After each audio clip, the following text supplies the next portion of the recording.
দেখছাও আমি কাম করে সারাদিন চালাই মরে ওকে তো আবার পান কুমলে কোনে যায়।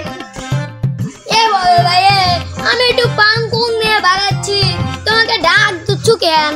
তোর পান কুম কিনে ছুটিয়ে দেবো আমি এই সিরাগঞ্জিবিতে মাঠে কাজ করি আর তুমি পান কুম নিয়ে এলাকায় ঘুরিয়ে বেড়াও।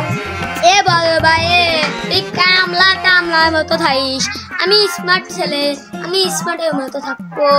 ও পান কুমান তো সাইডে দিয়ে খেতে লো কাম করা লাগবো। তুই খেতে কাম করবি তুই করগা, আমি এখন এলাকায় স্টার মারে ঘুরবো। তুই যত কাম করবি না আমিও কাম করবো না, বসে থাকবো।